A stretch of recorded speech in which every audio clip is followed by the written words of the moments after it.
কথা তো এমনি বেশি বলার সুযোগ পাই না।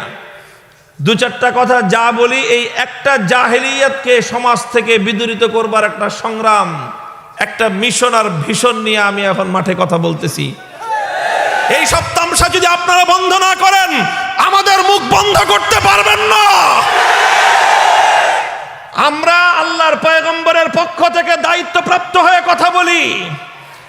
জাতির মধ্যে যেই জাহিলিয়াত দেখা দিবে, যেই জায়গা দিয়ে জাতিকে বিভ্রান্ত করবার চেষ্টা করা হবে, দেশের মানুষকে যে পথ দিয়ে সরল সঠিক সিরাতে মুস্তাকিম থেকে বিচ্যুত করার চেষ্টা করা হবে, প্রতিটি জায়গায় কথা বলা, প্রতিটি জায়গায় চোখে আঙ্গুল দিয়ে দিক নির্দেশনা করা আলেমদের দায়িত্ব। সবাই আতঙ্কিত থাকে, না জানি হুজুর আবার ভাস্কর্য ইস্যুতে কিছু বলা শুরু করে। বলবো না আজকে, নীরব হন, নীরব হন। আমি ভাস্কর্য ইস্যুতে কিচ্ছু বলবো না, কিচ্ছু বলবো না আজকে। তবে শুধু একটা কথা বলবো, এই ইস্যুর কারণে গোটা বাংলাদেশের সমস্ত আলেমদেরকে কিয়ামতের দিন আল্লাহর আদালতে দাঁড়িয়ে জবাব দেওয়া লাগতে পারে। আলহামদুলিল্লাহ, আমি আমাদের আলেমদের পক্ষ থেকে স্ট্রাইকিং পজিশন নেমে গেছি।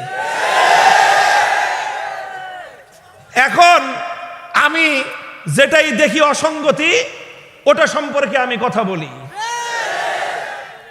যখনই দেখি এটা ইসলামের সাথে যায় না, কথা বলবোই। আমরা কথা বলার দায়িত্বই আমার। সমস্ত উলামায়ে কেরাম তাওহীদের পক্ষে এক এবং অভিন্ন। যেখানে শিরকের বিরুদ্ধে লড়াই, সেই লড়াইয়ের ময়দানে হাক্কানি উলামায়ে কেরামের মধ্যে কোনো মতবিরোধ নাই। আমরা সবাই এক এবং অভিন্ন সুরে কথা বলতে প্রস্তুত। আমার উপর যখন রাষ্ট্রযন্ত্রের পক্ষ থেকে এক বড় ধরনের আক্রমণ, বড় ধরনের চাপ আমার উপর প্রয়োগ করা হলো, আল্লামা অলিপুরি হুজুর বলেছিলেন, কথা এটা আমাদের সবার, মামুনুল হকের একার কথা নয়। তাওহীদের পক্ষের কথা শুধু মামুনুল হকের একার নয়, আমাদের সবার কথা। আমাদের সকলের কথা তার কণ্ঠে উচ্চারিত হচ্ছে। সে আমাদের কণ্ঠস্বর হিসেবে কথা বলতেছে।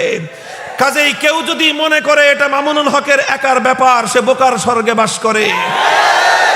যদি তাওহীদের পক্ষে কথা বলবার অপরাধে মামুনুল হকের কণ্ঠ স্তব্ধ করে দেওয়া হয়, এটা মামুনুল হকের ব্যক্তির কণ্ঠরুদ্ধ হবে না, এটা তাওহীদ এবং একত্ববাদের কণ্ঠকে স্তব্ধ করে দেওয়া হবে। আমরা তাওহীদের পথ থেকে পিছপা হইনি। আরে ভাই, তুমি যদি শিরকের পথে চলে পিছপা হতে না জানো, আমি তাওহীদের পথে চলে কেন পিছপা হব? তুমি যদি বাতিলের পক্ষে চলে লড়াই করতে প্রস্তুত হও, আমি হকের পথে থেকে লড়তে আমার কিসের ভয়? তুমি যদি বাতিলের পক্ষ হয়ে লড়াই করার জন্য ময়দানে নামতে পারো, আমি হকের জন্য শুধু ময়দানে নয়, রক্ত দেওয়ার জন্য প্রস্তুত আছি। প্রস্তুত থাকবেন তো ইনশাআল্লাহ? আল্লাহ বাংলাদেশের অন্যতম প্রাচীন দ্বীনি শিক্ষা প্রতিষ্ঠান, 100 বছরের কালের সাক্ষী, দেশ জাতি এবং মিল্লাতের দুর্দিন এবং দুর্যোগের সময়ও জাতির ক্লান্তিকালের অন্যতম আশ্রয় কেন্দ্র জামিয়া সাদিয়া রায়ধর মাদ্রাসা। আল্লাহ পাক রব্বুল আলামিন আমাদেরকে ইতিহাসের এই পাদপীঠে সমবেত হবার তৌফিক দান করেছেন। এই মকবুল এবং ঐতিহ্যবাহী ইদারায় আল্লাহ আমাদেরকে শরীক হওয়ার, উপস্থিত হওয়ার তৌফিক দিয়েছেন। রব্বে করিমের বড়ই মেহেরবানি।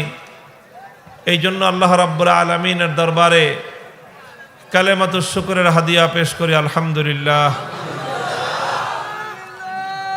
মুহতারাম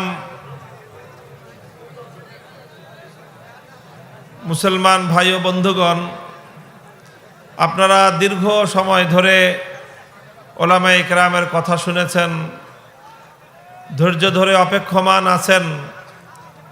রাতও যথেষ্ট হয়েছে এবং আমাদের এই মাহফিলের যে ধারণ ক্ষমতা তার চেয়ে মানুষের উপস্থিতি অনেক বেশি।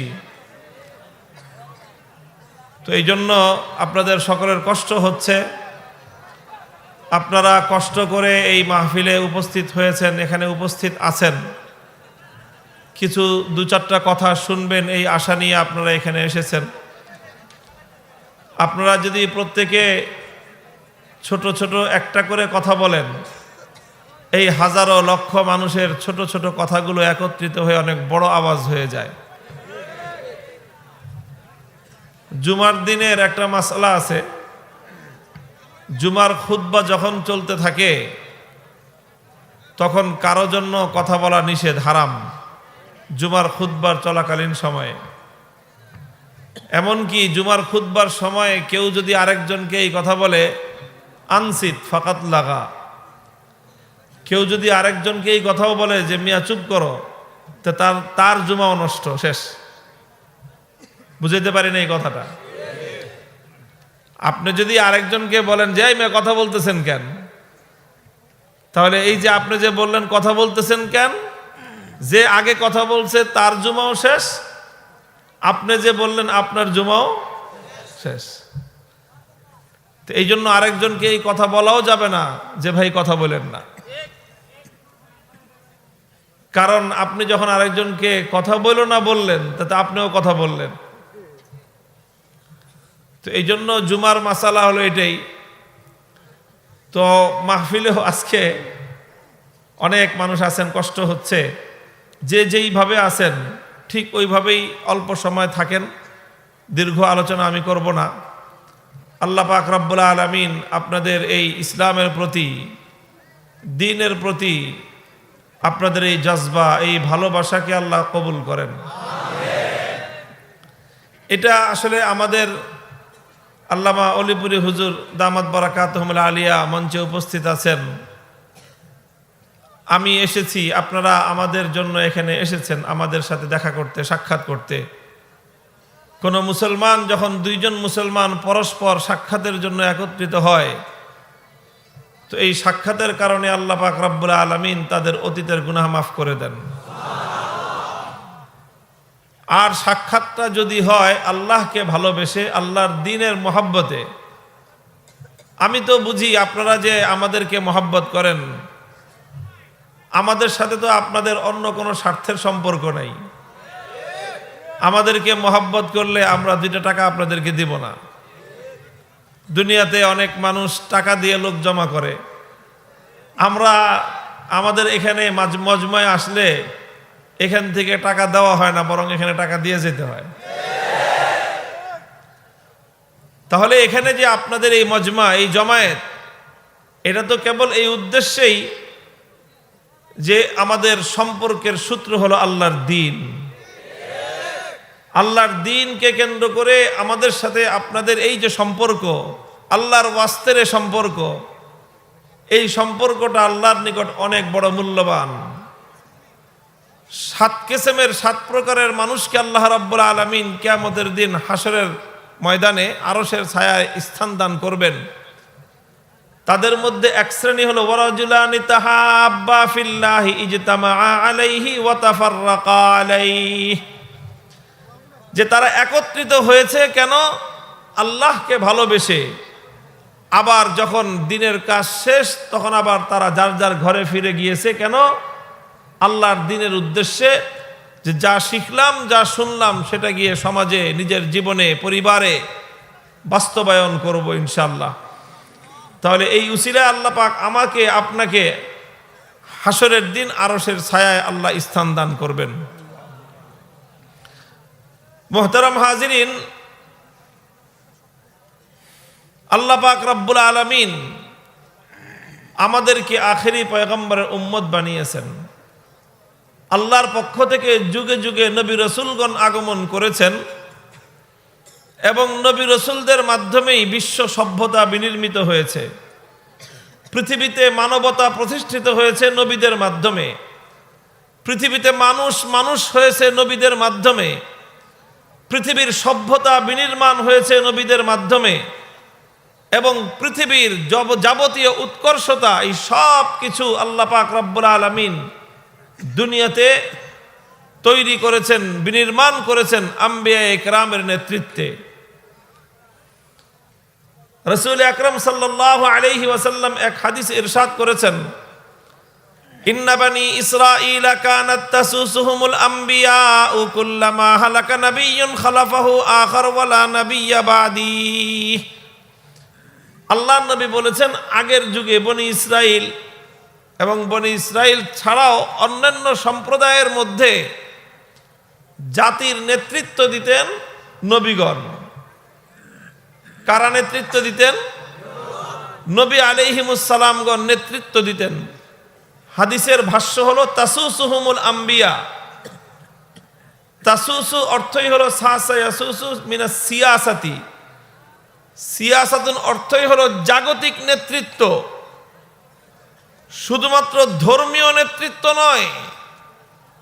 দুনিয়াতে নবী আলাইহিমুস সালাতু ওয়াস সালামগণ জাগতিক নেতৃত্ব দান করতেন। তারা এভাবে হাজার হাজার বছর পর্যন্ত দুনিয়ার মানুষের, দেশ জাতির নেতৃত্ব ছিল কাদের হাতে?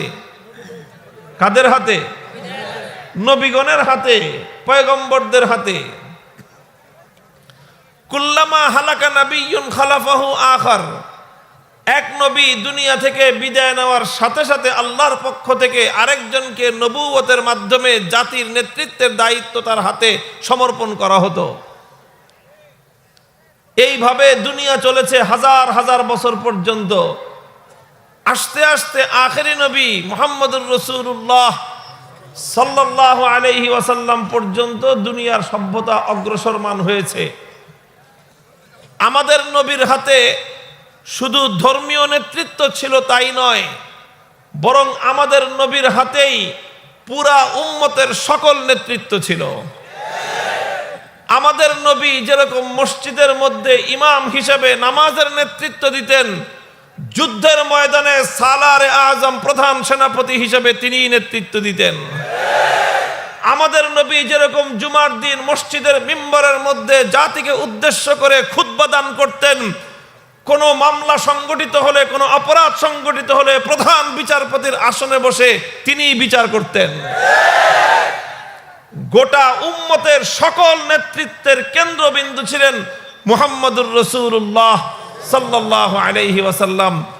এটাই ছিল পূর্ববর্তী হাজার হাজার বছর ধরে চলে আসা নবুয়তের ধারার নেতৃত্বের স্বরূপ এবং তার প্রকৃতি। আল্লাহর নবী এই কথা বলার পরে বললেন, ওয়ালা নাবিয়্যা বাদি। আমি হলাম সর্বশেষ নবী, আমার পরে পৃথিবীতে আর কোনো নবী আসবে না। কিয়ামত পর্যন্ত নবুয়তের দুয়ার বন্ধ। এজন্য আমার নবীকে বলা হয় খাতামুন নবিয়্যিন। তার নবুয়তের অন্যতম বৈশিষ্ট্য হলো খতমে নবুয়ত। খতমে নবুয়তের সিংহাসনটা অন্য সমস্ত নবুয়তের চেয়ে অনেক সমৃদ্ধ, অনেক সম্মানিত, অনেক মহান এবং অনেক মহৎ। এই খতমে নবুয়তের সিংহাসন সংরক্ষিত হলো নবী মুহাম্মদুর রাসূলুল্লাহ সাল্লাল্লাহু আলাইহি ওয়াসাল্লামের জন্য। কাজেই খতমে নবুয়তের এই সিংহাসন ধরে যদি কেউ টানা হেচড়া করার চেষ্টা করে, খতমে নবুয়তের উপর যদি কেউ আঘাত করবার চেষ্টা করে, তাহলে যারা আখেরি নবীকে ভালোবাসে, যারা খাতামুন নবিয়্যিনকে মহব্বত করে, তারা উত্তেজিত হবে এবং খতমে নবুয়তের দুশমনদের দাঁত ভাঙ্গা জবাব দেওয়ার জন্য তারা প্রস্তুত হবে। যা করতে হয় তাই করবে। আল্লাহর পয়গম্বরের এই আশিক উম্মতদেরকে নিবৃত্ত রাখা যাবে না। অতীতেও যায়নি, ভবিষ্যতেও সম্ভব হবে না।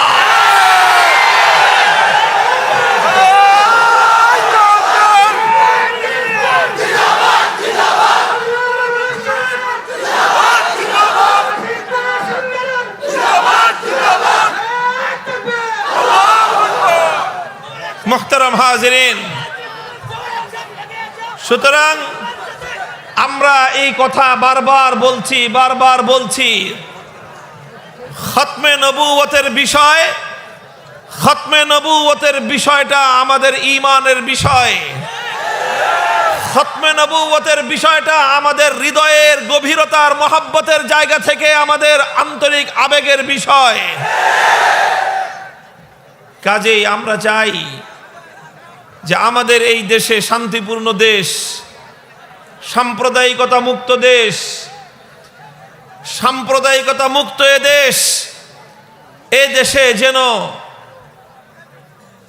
কোনো ধরনের ধর্মীয় সংঘাত তৈরি না হয়, সেটার জন্যই আমরা বারবার বলছি। ওলামায়ে কেরাম, আমাদের বড়রা বলতে বলতে সবাই দুনিয়া থেকে বিদায় নিয়ে গেছেন। সর্বশেষ শেখুল ইসলাম আল্লামা আহমদ শফিও বিদায় নিয়েছেন।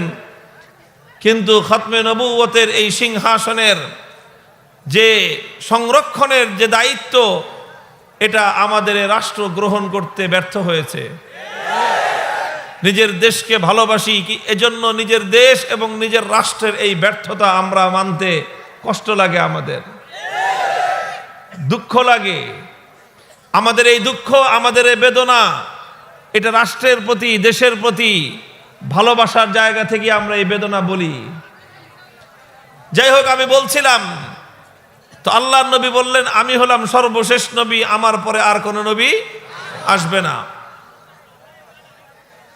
এই হাদিস রাসূল সাল্লাল্লাহু আলাইহি ওয়াসাল্লাম যে বললেন, হাজার হাজার বছর ধরে জাতির নেতৃত্ব দেয় নবীগণ, আমি হলাম সর্বশেষ নবী, আমার পরে আর কোনো নবী আসবে না। এখান থেকে ছোট্ট একটা প্রশ্ন উত্থাপিত হতে পারে, প্রশ্ন জাগতে পারে। প্রশ্নটা হলো এই, হে নবী, আপনি বললেন এ জগতের নেতৃত্ব দেয় নবীগণ, আবার আপনি বলছেন আপনি শেষ নবী, আপনার পরে আর কোনো নবী আসবে না, অথচ আপনার পরেও কিয়ামত আসতে অনেক দেরি। ইতিমধ্যে আল্লাহর নবীর পরে দুনিয়াতে ১৫০০ বছর অতিক্রান্ত হয়ে গেছে। কিয়ামত পর্যন্ত আরো কতদিন এই দুনিয়া টিকে থাকবে এটা আমাদের কারোই জানা নেই। হতে পারে আরো ১৫০০ বছর কিয়ামত দুনিয়া টিকে থাকবে, হতে পারে আরো ৩০০০ বছর, আবার হতে পারে ৫০০ বছর, হতে পারে ১০০ বছর, হতে পারে ৫০ বছর। কিন্তু ১৫০০ বছর তো দুনিয়া আল্লাহর নবীর পরে টিকে আছে, এটা তো অতীত হয়ে গেছে, অতিক্রান্ত হয়ে গেছে। তাহলে নবীর আগে, শেষ নবীর আগে দুনিয়ার নেতৃত্ব দিয়েছিল সমস্ত নবীগণ, শেষ নবীর পরে আর কোনো নবী আসবেন না।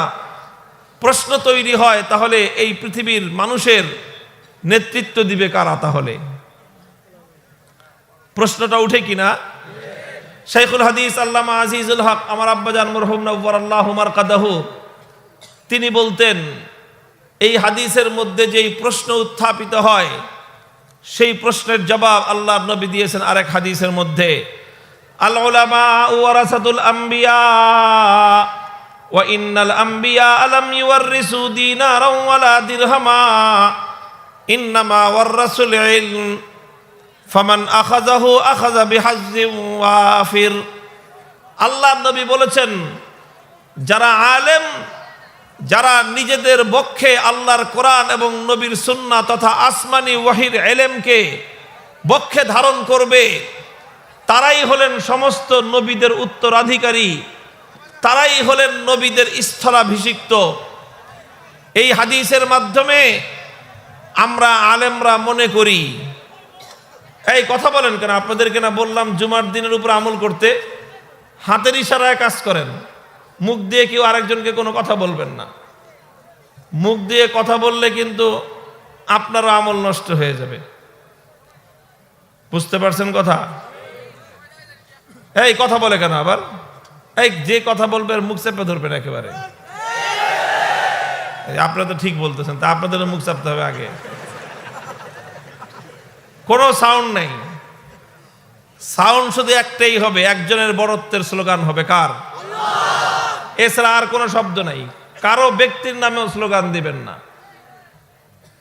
স্লোগান হবে কার নামে? শুধু। এছাড়া আর কোনো আওয়াজ হবে না, ইনশাল্লাহ। মুহতারাম হাজিরিন, এই জন্য ওলামায়ে কেরাম, আলেমরা হলেন নবীদের উত্তরাধিকারী। আমরা এই হাদিসটা বলি, আলেমরাই বলি, এবং সাধারণ মানুষরাও এই হাদিসটা আমরা জানি। তবে আমরা জানি কি হিসাবে আর বলি কি হিসাবে? আমরা এই হাদিসটা বলি এবং জানি আলেমদের ফজিলত হিসাবে, যে আলেমদের অনেক মর্যাদা, আলেমদের অনেক ফজিলত। কি মর্যাদা, কি ফজিলত? যে তারা নবীদের উত্তরাধিকারী। এই ভাই কথাই বলতেছি, মানুষ কি আশ্চর্য কারবার! না বলতেছে কথা বলেন না, হাতের ইশারায় কাজ করেন। এরপর একজনের লোক কথা বলে, একজন দুইজনের আওয়াজ একেবারে কানে এসে বিদ্ধ হয়।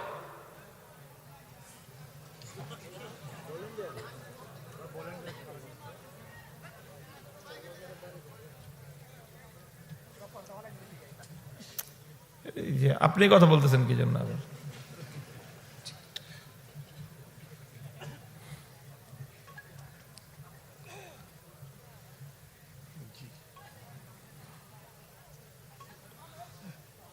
اللهم صل على محمد وعلى آل محمد كما صليت على إبراهيم وعلى آل إبراهيم إنك حميد مجيد। তাহলে বলতেছিলাম,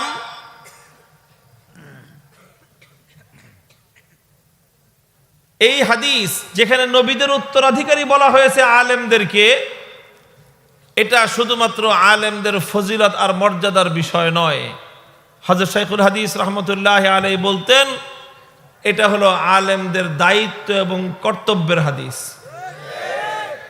আলেমদেরকে দায়িত্ব দেওয়া হয়েছে, তাদের কাঁধে কর্তব্যের বোঝা চাপিয়ে দেওয়া হয়েছে। কি দায়িত্ব আর কি কর্তব্য? দায়িত্ব আর কর্তব্য হলো এই, নবী আলাইহিমুসসালাতু ওয়াসসালামগণ, পয়গম্বরগণ, আল্লাহর পক্ষ থেকে প্রেরিত রাসূলগণ যেভাবে যুগে যুগে আল্লাহর জমিনে আল্লাহর দ্বীনের ঝান্ডা সমুন্নত করেছেন, যেভাবে তারা দ্বীনকে হেফাজত করেছেন, যেভাবে তারা মানুষের কাছে দ্বীনের দাওয়াত পৌঁছে দিয়েছেন, যেভাবে দুনিয়ার মানুষকে তারা দ্বীনের তালিম আর শিক্ষা দিয়েছেন, যেভাবে তারা আল্লাহর দ্বীনকে হেফাজত করবার জন্য বাতিলের সামনে বুক টান করে দাঁড়িয়ে গিয়েছেন, যেভাবে নবী আলাইহিমুসসালাতু ওয়াসসালামগণ হকের উপর থাকতে গিয়ে আর হকের ঝান্ডাকে সমুন্নত রাখতে গিয়ে ত্যাগ আর কোরবানির নজরানা পেশ করেছেন। কোন নবী করাতের আঘাতে দ্বিখণ্ডিত হয়েছেন, কোন নবী শাহাদাত বরণ করেছেন, কোন নবীর শরীর থেকে রক্ত ঝরেছে। এভাবে প্রতিটি ক্ষেত্রে উলামায়ে কেরাম নবীদের উত্তরাধিকারী হিসেবে আল্লাহর দ্বীনের ঝান্ডাকে হেফাজত করবার জন্য তারাও ময়দানে উপস্থিত থাকবে।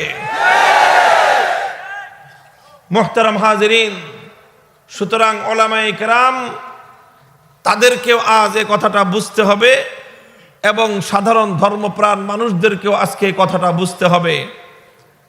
আজ কথা লম্বা বলবো না, বলছি আগেই, আজকে বর্তমানে একটা জাহেলিয়াত চলছে আমাদের সমাজে।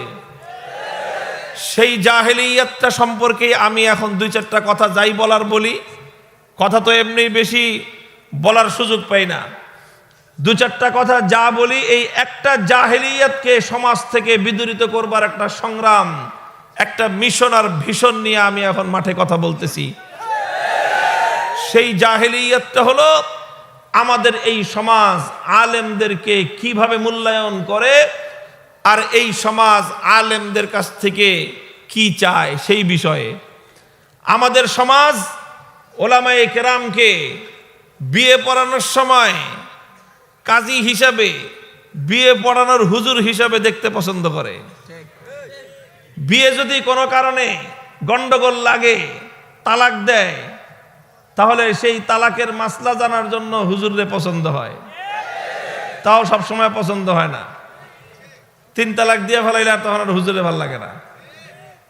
তখন যাই হোক, তারপরে হলো কেউ মারা গেলে জানাজার নামাজের ইমামতির জন্য হুজুরে পছন্দ হয়। তা আগে পছন্দ হইতো, সামনে যেই দিন পড়ছে আগামী দিনে তো আর হুজুরদেরকে নাকি জানাজায় লাগবে না। তো হতে পারে, তবে মনে হয় না যে হুজুরদেরকে ছাড়া এত তাড়াতাড়ি এই দেশে জানাজা পড়ানোর জন্য তোমাদেরকে কেউ আগায় দিবে আমার মনে হয় না। তোমার জানাজাটা পড়ানোর সময় তোমার পোলা চাইবে একজন হুজুরি পড়াক, আর তুমি যেভাবে বলছো তোমার বাবার জানাজা তুমি পড়াইবা, পড়ায়া ছবি দিও যে তুমি পড়াইতেছ, আর তোমার পিছনে জনগণ ইমামতিতে তোমার ইক্তেদা করে কেউ জানাজা পড়তেছে বাংলাদেশে, সেই মুসল্লিদের ছবিটা আমরা দেখতে চাই। কথা বলার সময় এতটুকু হুঁশ থাকে না, এতটুকু হুঁশ থাকে না তোমার? আর কথা বললে আমাদেরকে বলে যে হুজুররা একটু কম কম বলবেন। আমরা তো এই সমস্ত প্রসঙ্গ আনতে চাই নাই কোনোদিন আলোচনায়। আমরা কোনোদিন বলেছি যে আমরাই জানাজা পড়াই, তোমাদের জানাজা পড়াইতে দিব না? তুমি আসো, তোমার ছেলেকে তুমি জানাজা পড়ানোর উপযুক্ত বানাও। আমরাই তো সারা জিন্দেগি এই মাসলা বলছি, ওলামায়ে কেরাম তো সারা জীবনই এই মাসআলা বলেছে যে নিজের সন্তানকে জানাজার উপযুক্ত করে রেখে যাও। এই ওয়াজটা কে করছে? হুজুররা ছাড়া। বলেছে কাবা শরীফের ইমাম দিয়ে দোয়া করানোর দরকার নাই, ওই জাতীয় মসজিদের খতিবকে দিয়ে তোমার দোয়ার দরকার নেই। তোমার মৃত্যুর পরে তোমার কবরের পাশে গিয়ে যেন তোমার সন্তান তোমার জন্য ইসালে সওয়াব করতে পারে, তোমার জন্য ইস্তেগফার করতে পারে, এই ওয়াজটা এদেশের আলেমরা ছাড়া কারা করেছে? কাজেই জানাজা কি হুজুররা দখল করতে চায়? হুজুররা তো চাই যে তোমরা তোমাদের সন্তানদেরকে এমন যোগ্য বানাও যাতে তোমার জানাজা তোমার সন্তান পড়াতে পারে। কিন্তু তুমি যে এইভাবে আগাগোড়া তুমি সমান হয়ে আসো, তোমার পিছনে ইক্তেদা করাও তো মাকরুহে তাহরিমি কথা। দুঃখের কথা এগুলা। জানাজা নিয়ে তামসা শুরু করছে না ওনারা। জানাজায় ইমামতি করার মাসলা নাই? ইমাম হওয়ার জন্য কি কি যোগ্যতা, কি কি শর্ত, এগুলো নাই? যিনি এরকম বড় বড় কথা বললেন, আপনার এই জানাজা ওনার ইমামতি করা সহি হবে, শুদ্ধ হবে, বাংলাদেশ দরকার নাই, ভারত থেকে ফতোয়া না দেন দেখি। ভারত থেকে কোন একটা মাদ্রাসা থেকে ফতোয়া নিয়ে আসেন যে আপনার পিছনে জানাজা, ধর্মপ্রাণ মুসলমানদের জানাজা পড়লে আপনার পিছনে সহি হবে। কি চান আপনি? একা জানাজা পড়বেন? আপনার বাবার না আরো দুইজনের জানাজা পড়ার দরকার আছে? আপনার বাবার জানাজা, জানাজা নিয়ে তামাশা করেন। এই সব তামাশা যদি আপনারা বন্ধ না করেন, আমাদের মুখ বন্ধ করতে পারবেন না। আমরা আল্লাহর পয়গম্বরের পক্ষ থেকে দায়িত্বপ্রাপ্ত হয়ে কথা বলি। জাতির মধ্যে যেই জাহিলিয়াত দেখা দিবে, যেই জায়গা দিয়ে জাতিকে বিভ্রান্ত করবার চেষ্টা করা হবে, দেশের মানুষকে যে পথ দিয়ে সরল সঠিক সিরাতে মুস্তাকিম থেকে বিচ্যুত করার চেষ্টা করা হবে, প্রতিটি জায়গায় কথা বলা, প্রতিটি জায়গায় চোখে আঙ্গুল দিয়ে দিক নির্দেশনা করা আলেমদের দায়িত্ব। জানাজার মাসলা যদি আজকে আমরা না বলি, আজ আমাদেরকে কথা বলতে হবে যে তুমি যে বড় বড় কথা বলেছো, জানাজার ইমামতি তোমার জন্য করা বৈধ হবে না। তুমি জানাজার ইমামতি করার আগে যোগ্যতা অর্জন করো। তুমি আগে তোমার কোরআন তেলাওয়াত সহি করো, জানাজার সমস্ত মাসাইলগুলি আগে মুখস্থ করো, তারপরে সুন্নতি লেবাসের কথা তোমাকে বলবো না, যেই ড্রেস আছে ওইটাই পরো, বাকি টাকনুর উপরে প্যান্ট পরো। ক্লিন শেপ হয়ে আসো, তুমি একজন ফাসেক, তোমার মুখের দাড়ি এক মুষ্টি লম্বা করো, তারপরে জানাজার জন্য ইমামতির জন্য সামনে যাও। আর না হলে তুমি যে হাত ভাঙতে চেয়েছো, জনগণ তোমার ঠ্যাং ভেঙে দিবে। কি আশ্চর্য কথা! ইমামতি এটা কি একটা তামসার ব্যাপার? তাও কি আবার জানাজার ইমামতি? জানাজার ইমামতি এরকম একজন ক্লিন শেপ মানুষের ইমামতিতে দেশের মানুষরা পড়বেন, আপনারা পড়বেন? আল্লাহ পাক রব্বুল আলামিন বুঝবার তৌফিক দান করেন। বলতেছিলাম, আলেমদের কাছ থেকে মানুষ জানাজার ইমামতি পর্যন্ত পছন্দ করে যে হ্যাঁ হুজুররা ইমামতি করুক। আর আর মিলাদের একটা মাসলা আছে, যারা মিলাদ টিলাদ পড়ে তারাও চায় যে আচ্ছা মিলাদটা হুজুররাই পড়ুক। হুজুরদের কাছ থেকে মিলাদ পর্যন্ত চায়, হুজুরদেরকে পছন্দ করে, হুজুরদের কাছ থেকে সহ্য করে মসজিদে ইমামতিটা হুজুররা করুক, এতটুকু পর্যন্ত চায়। জুমার খুতবার সময় খুতবাটা হুজুররা দিক এটা চায়। বাবা মারা গেলে বাবার মৃত্যুবার্ষিকী বা বাবার জন্য ইসালে সওয়াব করতে হলে সেই ইসালে সওয়াবের দোয়াটা আর খতমটা হুজুররা পড়ুক, এটুকু পর্যন্ত এ জাতি আলেমদেরকে হুজুরদেরকে মূল্যায়ন করতে প্রস্তুত আছে।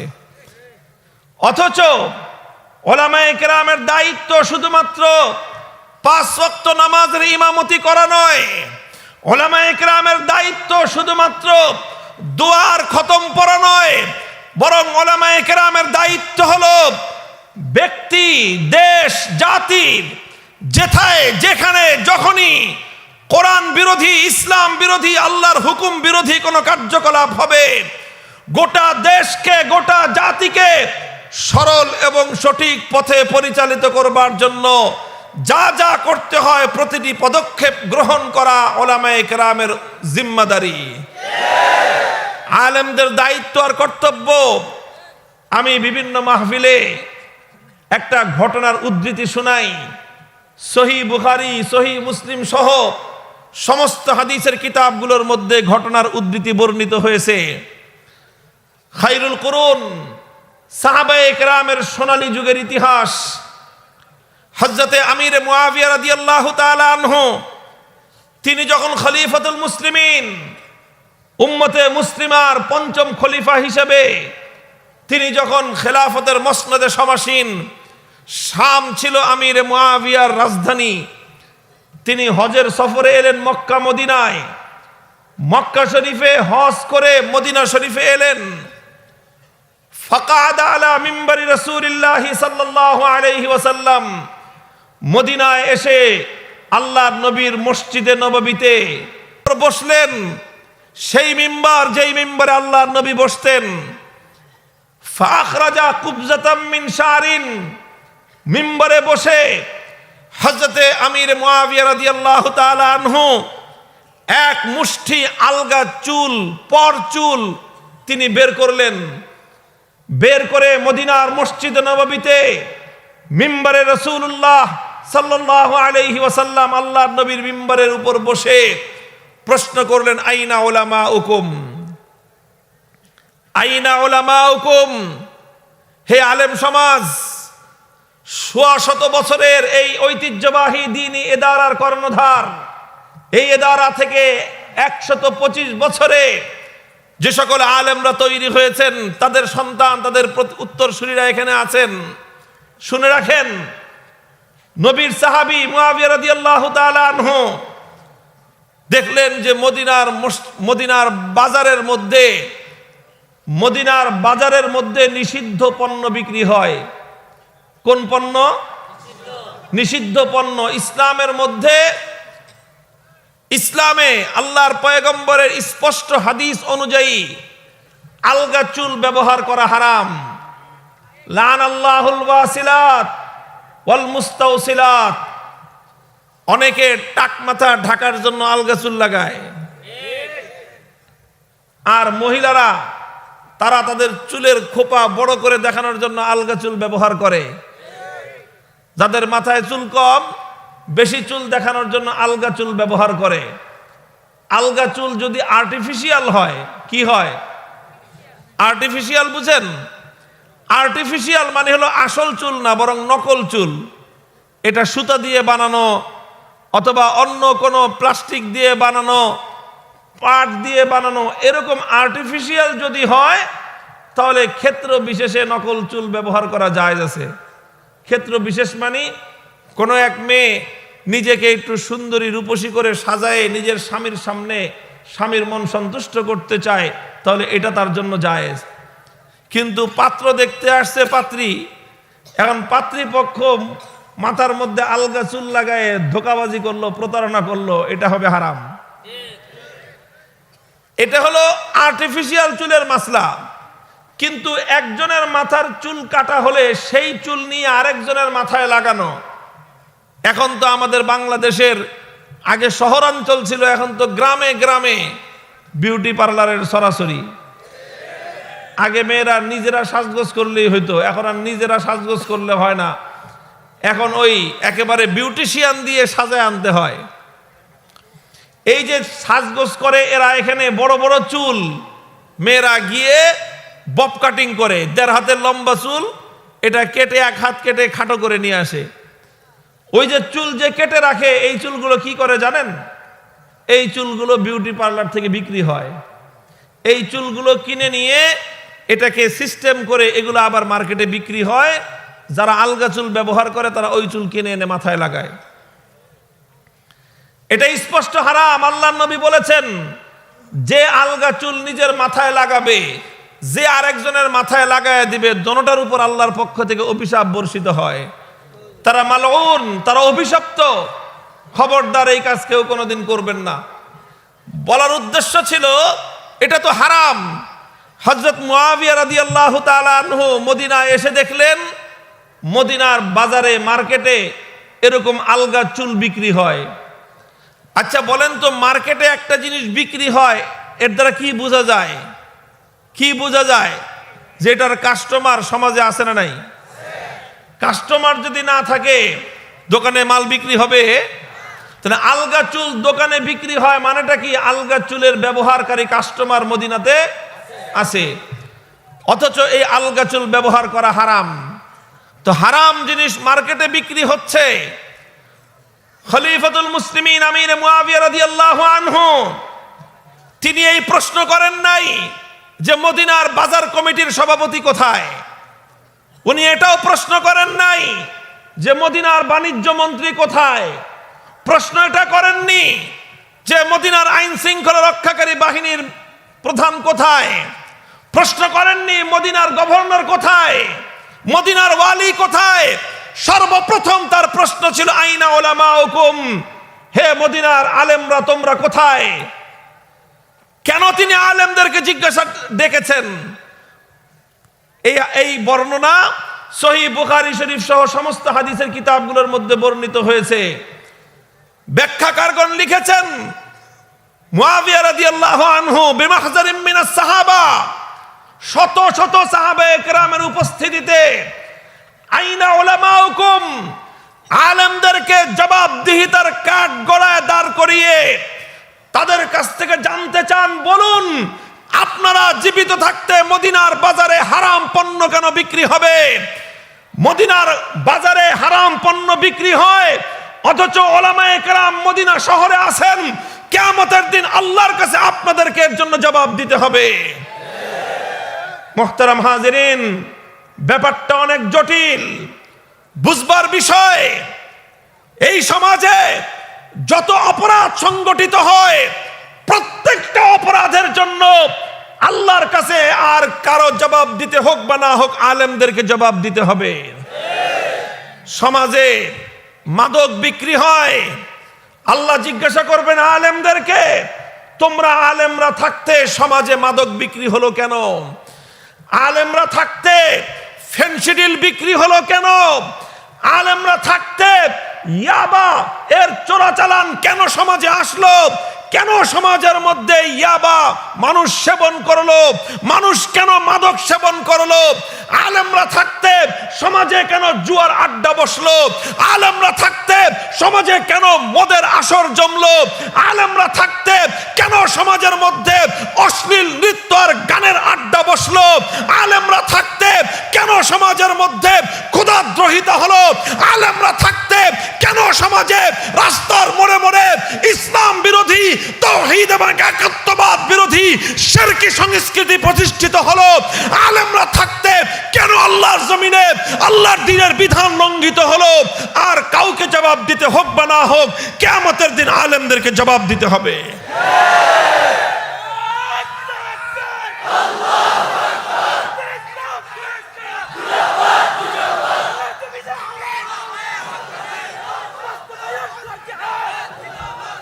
মুহতারাম হাজিরিন, এজন্য আমরা বলতে চাই যে কথাটা আমার, এটাই একটা কথা, এই একটাই কথা আমি আপনাদেরকে বোঝাতে চাই।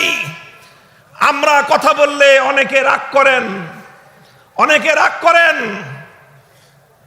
যে হুজুররা এই কথাটা না বললেই তো পারতেন। আমার সম্পর্কে তো এখন যেখানেই ওয়াজ করতে যাই, পরিস্থিতি এমন একটা তৈরি করা হয়েছে যে সবাই আতঙ্কিত থাকে, না জানি হুজুর আবার ভাস্কর্য ইস্যুতে কিছু বলা শুরু করে। বলবো না আজকে, নীরব হন, নীরব হন।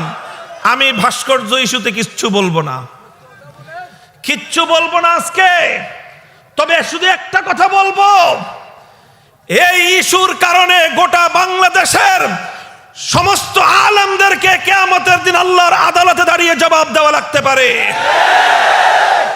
আর আপনাদেরকে বলি, আমরা বললে আপনাদের যাদের শরীরে চুলকায়, আমরা শখে বলি না, শখে না। কেন? এই ওয়াজ না করলে আমার সমস্যা আছে কোনো? এই ওয়াজ না করলে তো আমিও সুবিধা মতো ভালো মতো চলতে পারতাম। এই কথা না বললে তো আমাদেরই সুবিধা ছিল, তাহলে আমরা কেন কথা বলতে যাই? বলতে যাই এ কারণে, বলতে যাই এ কারণে বলতে যাই, যখন দেখি সরল প্রাণ মুসলমানরা তারা জাহালাতের কারণে, মূর্খতার কারণে ইসলাম বিরোধী, তাওহীদ বিরোধী একটা বিষয় মুসলমানদের জাতীয়ভাবে প্রতিষ্ঠিত হয়ে যাচ্ছে, মুসলমানদের আগামী প্রজন্মের ঘরে ঘরে শিরকি সংস্কৃতি প্রতিষ্ঠিত হয়ে যাবে। আজকে যদি আমরা এর বিরুদ্ধে কথা না বলি, দুনিয়াতে হয়তো আরাম আর আয়েশে জিন্দেগি পার করতে পারবো, কিয়ামতের দিন আল্লাহর কাছে জবাব দেওয়ার সুযোগ থাকবে না।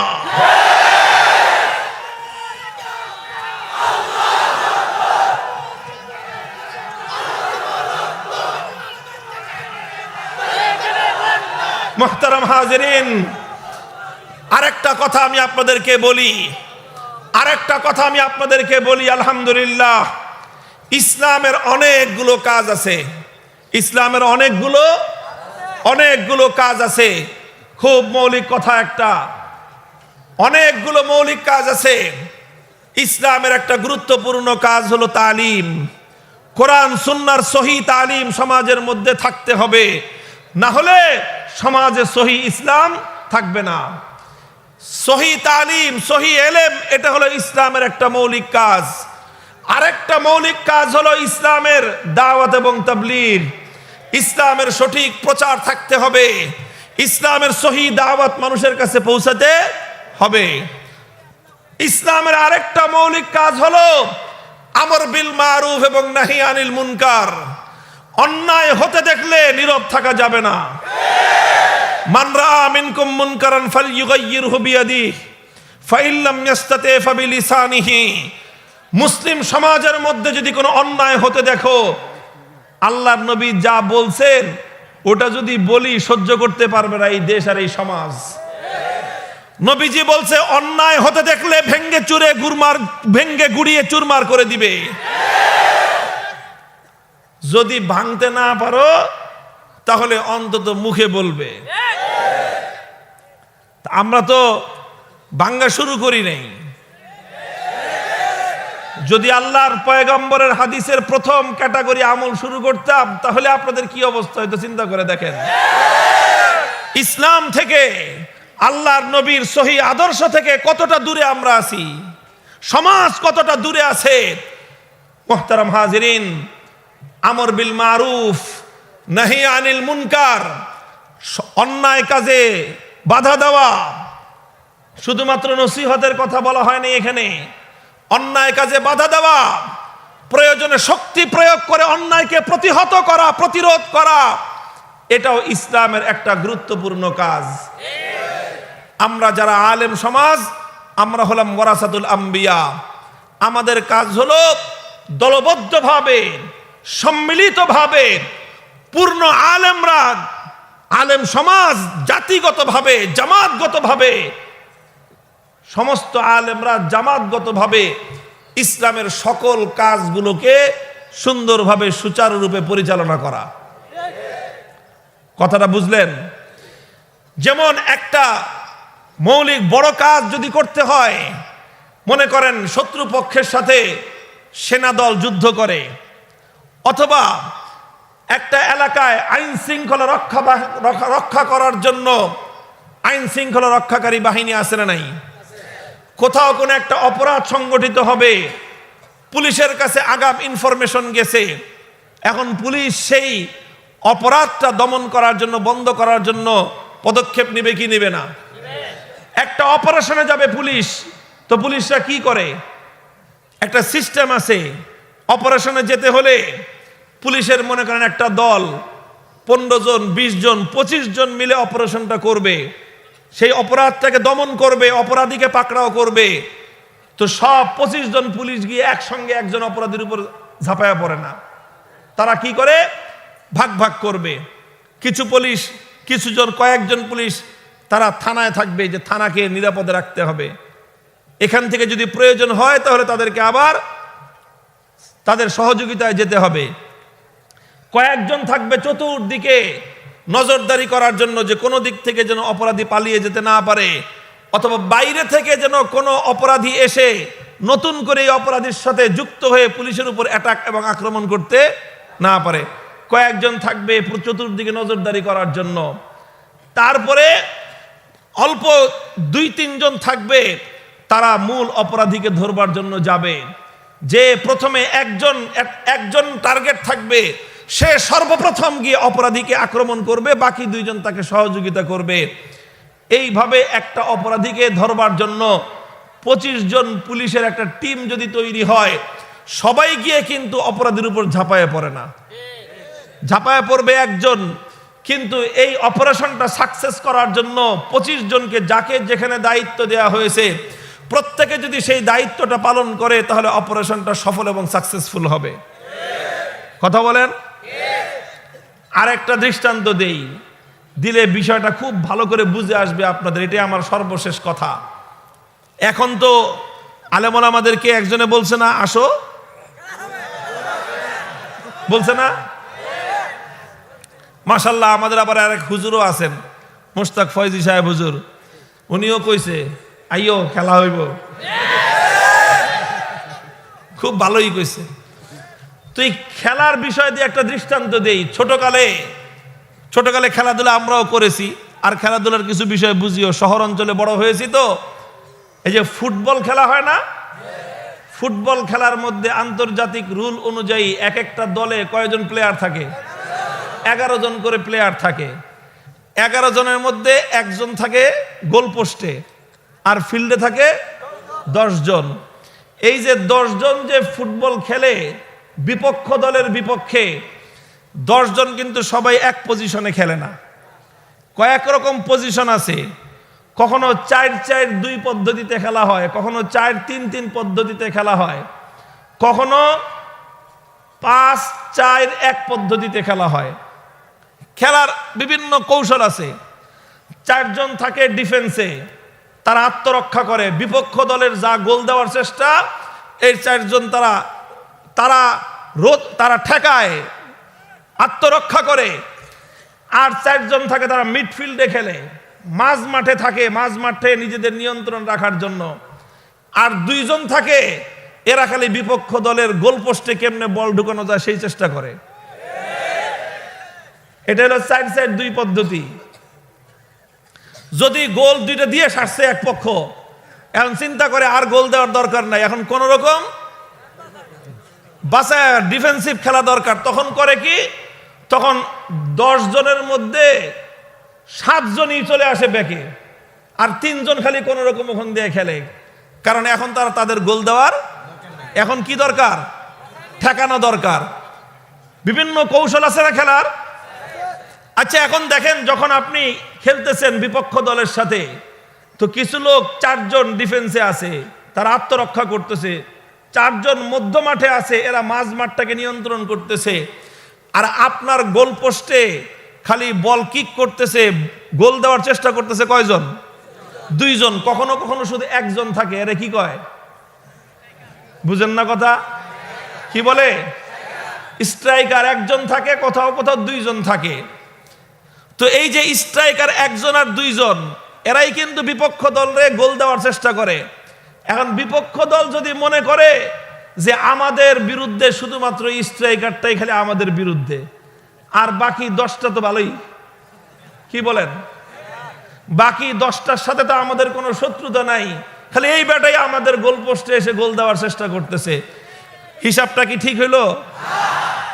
আসলে কি বাকি 10টা তোমাদের পক্ষে না বিপক্ষে? তাহলে বিপক্ষে 11 জনই তোমার বিপক্ষে, 11 জনই তোমার বিপক্ষে। গোলপোস্টে যে দাঁড়ায় আছে সেও তোমার বিপক্ষে, 4 জন যে ডিফেন্সে খেলতেছে তারাও তোমার বিপক্ষে, 4 জন যারা মধ্যমাঠে খেলতেছে তারাও তোমার বিপক্ষে, স্ট্রাইকার যে তোমাকে বারবার গোল দেওয়ার চেষ্টা করতেছে সেও তোমার বিপক্ষে। তবে দায়িত্ব ভাগ করে নিয়েছে তারা, ওই 4 জন নিজেদের গোলপোস্ট রক্ষা করবে, বাকি 4 জন মাঠটা নিজেদের নিয়ন্ত্রণে রাখবে, আর এই 2 জন খালি তোমাদেরকে গোল দেওয়ার চেষ্টা করবে। এখন যেই 2 জন গোল দেওয়ার চেষ্টা করে তাদেরকেই যদি শুধু তোমরা মনে করো প্রতিপক্ষ, আর বাকি 9 জনকে যদি মনে করো তোমাদের পক্ষের, তোমার মতো বোকা এই সমাজে আর কেউ নাই। আমার সমস্যা হয়েছে এই জায়গায়, আমার সমস্যাটা হয়েছে এই জায়গায়। আলহামদুলিল্লাহ আমি আমাদের আলেমদের পক্ষ থেকে স্ট্রাইকিং পজিশন নেমে গেছি। এখন আমি যেটাই দেখি অসঙ্গতি ওটা সম্পর্কে আমি কথা বলি। যখনই দেখি এটা ইসলামের সাথে যায় না, কথা বলবোই। আমরা কথা বলার দায়িত্বই আমার, কারণ আমি স্ট্রাইকিং পজিশনে আছি। কিন্তু বোকার দল মনে করছে খালি আমি বুঝি ওর বিপক্ষে, আর মনে করছে সব আলেম যারা বেশি কিছু কয় না মনে করছে ওদের পক্ষে। দুনিয়াতে তোমাদের চেয়ে বোকা কেউ নাই। সমস্ত উলামায়ে কেরাম তাওহীদের পক্ষে এক এবং অভিন্ন। যেখানে শিরকের বিরুদ্ধে লড়াই, সেই লড়াইয়ের ময়দানে হাক্কানি উলামায়ে কেরামের মধ্যে কোনো মতবিরোধ নাই। আমরা সবাই এক এবং অভিন্ন সুরে কথা বলতে প্রস্তুত।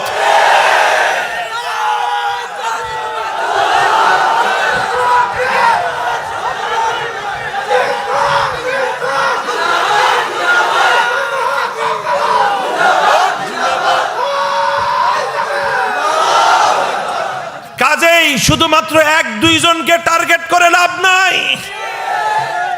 মনে করো যদি আমাদের মুখ বন্ধ হয়ে যায়, ইনশাআল্লাহ নতুন করে ইসলামের পক্ষ থেকে স্ট্রাইকিং পজিশনে লোক বের হয়ে আসবে। আমাদেরকে বন্ধ করে দিতে পারবা, আমাদেরকে শেষ করে দিতে পারবা, তবে মনে রাখবা জীবন যখন নিয়ে এসেছি এই ইয়াকিন রয়েছে মরবো তো একদিনই।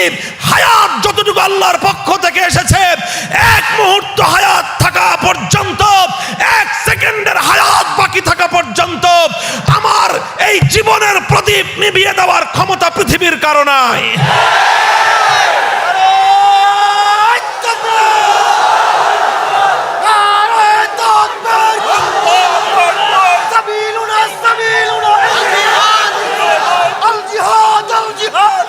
বসেন বসেন।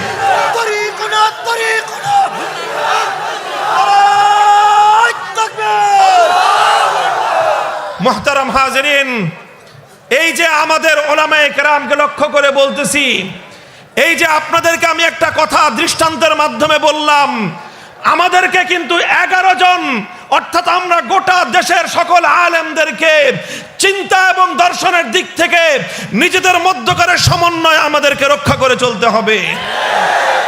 সবাই অ্যাটাক করবেন তা নয়, সবাই অ্যাটাক করার দরকার নাই।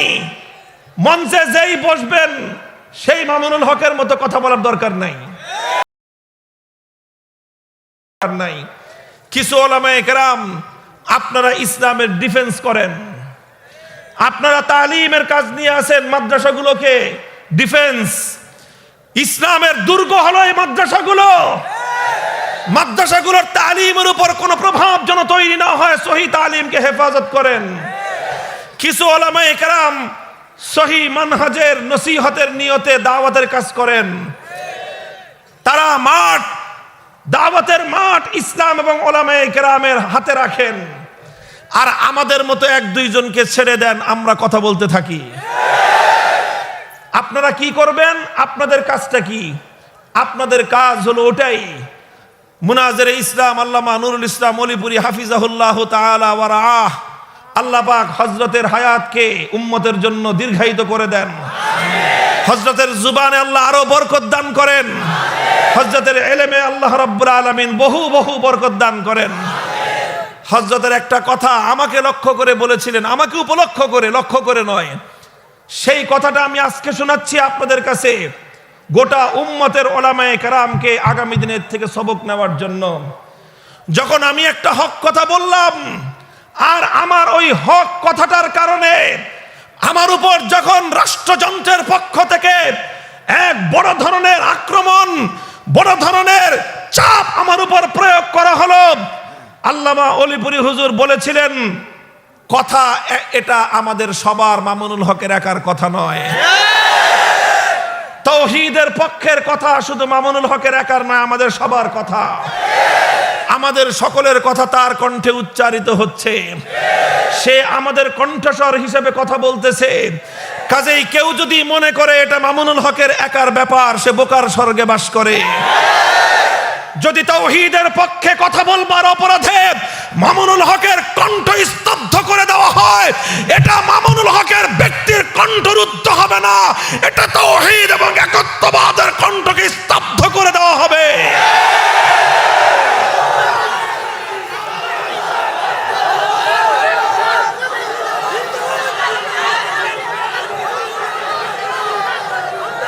মুহতারাম হাজিরিন, আল্লামা অলিপুরি হুজুর হাফিজাহুল্লাহর এই কথা থেকে আমি এটাই বুঝেছি যে যুগে যুগে কিছু মানুষ এরকম থাকতে হবে যারা সমাজের অসঙ্গতিগুলি নিয়ে কথা বলবে। এমন কিছু আলেম থাকতে হবে যারা রাষ্ট্রীয় মুনকারাতগুলোর বিরুদ্ধে প্রতিবাদের কণ্ঠ উচ্চারণ করবে। সবাই স্ট্রাইকার হবে না, কিন্তু একজনও যদি স্ট্রাইকার না থাকে তাইলে কোনোদিন আপনারা খেলার মধ্যে জিততে পারবেন না। কথা বলেন ঠিক না বেঠিক? হযরতে মুআবিয়া রাদিয়াল্লাহু তাআলা আনহুর যে উদ্ধৃতি আমি আপনাদেরকে শুনিয়েছি, সেই উদ্ধৃতির ব্যাখ্যায় মুহাদ্দিসিনে কেরামগণ বলেছেন, যুগে যুগে আলেমগণ তিন শ্রেণীর হয়। কয় শ্রেণীর? আলেমরা যুগে যুগে তিন শ্রেণীর হয়। প্রথম শ্রেণীর আলেম তারা হয় যারা কোনো জালিমের রক্তচক্ষুর পরোয়া করে না।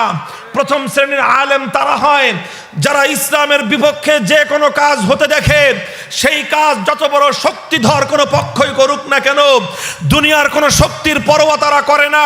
তারা তাদের জীবনের পরোয়া করে না, জেল জুলুম হুলিয়ার পরোয়া তারা করে না, ফাঁসি কাষ্টের পরোয়া তারা করে না, মৃত্যুদণ্ডের পরোয়া তারা করে না। জীবনের মায়াকে তুচ্ছ করে আল্লাহর দ্বীনের ঝান্ডাকে সমুন্নত করবার জন্য হাসি মুখে তারা কথা বলে যায়, প্রয়োজনে জীবন দেয়, কিন্তু হকের কথা বলতে এক চুল পরিমাণ তারা কুণ্ঠিত হয় না। বসে নেই স্লোগান পরে। এটা হলো এক শ্রেণীর আলেম। এই আলেম যুগে যুগে হাজার হাজার হয় না, অল্প কিছু মানুষ হয়। দ্বিতীয় শ্রেণীর আলেম হয় তারা যারা প্রত্যেকটা অন্যায়ের প্রতিবাদ তারা করে না, প্রত্যেকটা না হকের বিপক্ষে তারা জুবান খুলে না, প্রকাশ্যে জবান খুলে না ঠিক, কিন্তু রাতের অন্ধকারে আল্লাহর দরবারে তারা ফরিয়াদের হাত ঠিকই উত্তোলন করে। তারা প্রকাশ্যে হয়তো অন্যায়টার বিরুদ্ধে কথা বলছে না, কিন্তু আল্লাহর দরবারে চোখের পানি ছেড়ে দিয়ে সেই অন্যায়কারীদের বিরুদ্ধে তারা ঠিকই নালিশ দায়ের করে।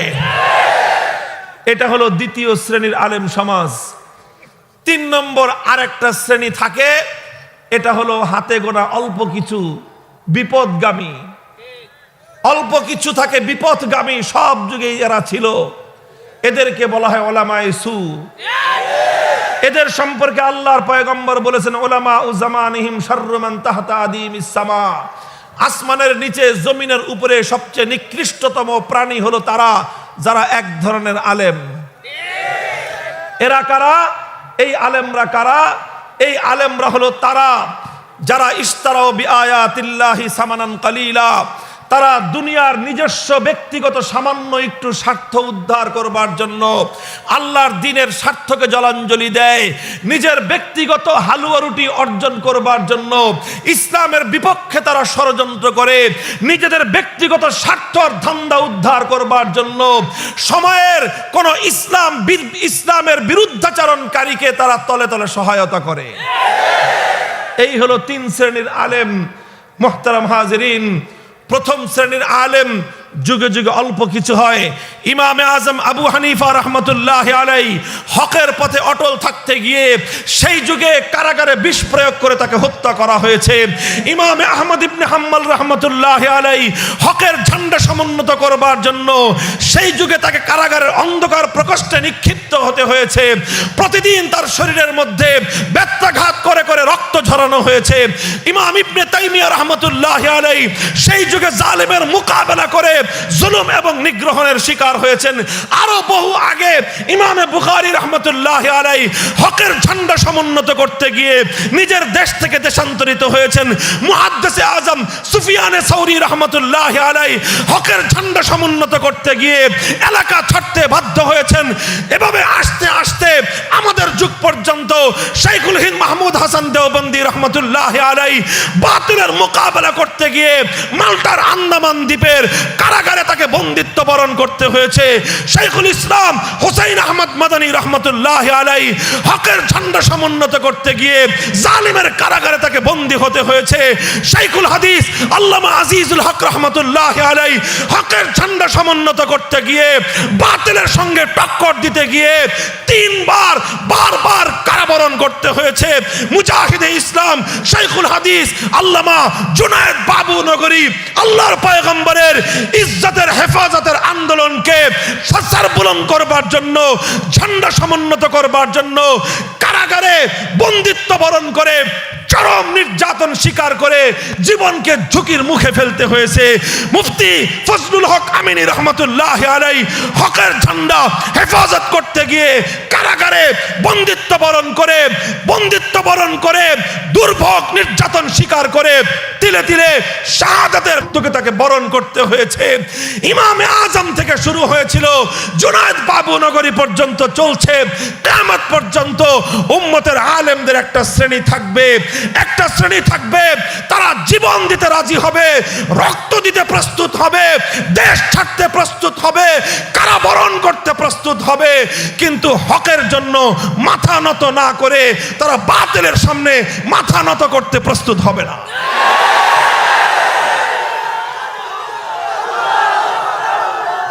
মুহতারাম হাজিরিন, আমি বলতে চাই এই শ্রেণীর কিছু আলেম সমাজে থাকবে কি থাকবে না? ইনশাআল্লাহ থাকবে, ভয়ের কোনো কারণ নাই। কিয়ামত পর্যন্ত সেই আলেমরা থাকবে, সেই সকল আলেমরা থাকবে। আর অধিকাংশ আলেমরা ইসলামের বৃহত্তর কল্যাণে তারা সকলে সম্মুখ সমরে আসবে না, কিন্তু রাতের অন্ধকারে তারা সকলে আল্লাহর কাছে ফরিয়াদের হাত উত্তোলন করবে।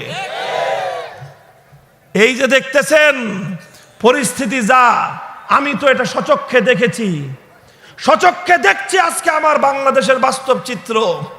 হকের কথা দু চারজন আমরা বলছি, আর হাজার হাজার উলামায়ে কেরাম রাতের অন্ধকারে জায়নামাজে সেজদায় লুটিয়ে চোখের পানি ছেড়ে আল্লাহর কাছে ফরিয়াদ করতেছেন। আর এই কারণে সাধারণ আমাদের মতো দু চারজন মানুষের এই আওয়াজ আজ এত ভারী হয়ে গেছে, এই আওয়াজ আজ এত ওজনদার হয়ে গেছে, এই আওয়াজ আজকে এতটা পাওয়ারফুল হয়ে গেছে। বড় বড় শক্তি সামান্য আমাদের সামনে তারা ভীত সন্ত্রস্ত হয়ে পড়েছে। এটা দুই একজনের শক্তি, যারা মনে করেন তারা ভুল করেন। এটা দুই একজনের শক্তি নয়, এটা শেষ রাতের হাজার হাজার আলেম আল্লাহওয়ালা বুজুর্গদের চোখের পানির শক্তি। আর দুই চারজন তো ওরকম থাকবেই, যুগের আবুল ফজল মার্কা। এই আবুল ফজলরাই হলো যুগের সবচেয়ে অনিষ্টতাকারী। বাদশাহ আকবর সে দ্বীনে এলাহি তৈরি করেছিল, ইসলামের বিরুদ্ধে গিয়ে নতুন ধর্ম প্রবর্তন করেছিল। মুজাদ্দিদ আল ফেসানি রহমতুল্লাহ আলাইহি, শেখ আহমদ সিরহিন্দি, আকবরকে বুঝানোর অনেক চেষ্টা করেছিলেন, কিন্তু আকবর বুঝে নাই। সে বরং ইসলামের বিরুদ্ধে নতুন ধর্ম দ্বীনের এলাহি নিয়েই সে টিকে ছিল যতদিন সে বেঁচে ছিল। কেন? মুজাদ্দেদ আল ফেসানির মেহনত আকবরের দরবারে কার্যকর হয়নি, বরং ওই যে আকবর দ্বীনে এলাহির উপরেই ছিল। ইতিহাস যতটুকু আমি পড়েছি আমার কাছে মনে হয়েছে আকবরের ধ্বংসের জন্য আকবর যতটা দায়ী, দরবারি মোল্লা আবুল ফজল ফয়জি তার চেয়ে বড় দায়ী ছিল। এই আবুল ফজল ফয়জিরা মুজাদ্দেদ আল ফেসানিদের মেহনতকে কার্যকর হওয়ার থেকে বাধা প্রতিবন্ধকতা তৈরি করে। যদি আবুল ফজল ফয়জি না থাকতো তাহলে হয়তোবা আকবরেরও হেদায়েত নসিব হতো, আল্লাহু আলাম। কিন্তু যখন আকবর চলে গেল, জাহাঙ্গীর আসলো। জাহাঙ্গীরও তার বাপের পথে রওনা করেছিল, কিন্তু জাহাঙ্গীরের কপাল ভালো ছিল, জাহাঙ্গীরের দরবারে কোনো আবুল ফজল ফয়জি ছিল না। এই জন্য মুজাদ্দেদ আল ফেসানি রহমতুল্লাহ আলাইহির কথা গিয়ে তার হৃদয়ের মধ্যে ধাক্কা দিয়েছিল। জাহাঙ্গীর বাবার পথ ছেড়ে দিয়ে মুজাদ্দেদ আল ফেসানি রহমতুল্লাহ আলাইহির নসিহতকে অনুসরণ করেছিলেন। আজকেও আমাদের কথা একটাই, রাষ্ট্রের বিরুদ্ধে, সরকারের বিরুদ্ধে আমাদের কোনো অবস্থান নাই। আরে ভাই, সরকারের সাথে মাঝামাঝি করে আমাদের কি লাভ? কোনো লাভ নাই। আমাদের কথা একটাই যে আপনারা ইসলাম বিষয়ে, কোরআন বিষয়ে, সুন্নাহ বিষয়ে, শরীয়তের বিষয়ে আলেম ওলামাদের দিক নির্দেশনা মেনে চলবেন। আমরা আপনাদেরকে সহি দিক নির্দেশনা দিব। ওলামায়ে কেরাম দেশে আছেন, তারা যে কোনো বিষয় ইসলামের সঠিক পথটা বাতলে দিবেন। কিন্তু সমস্যা হলো ওই যে কিছু আবুল ফজল ফয়জি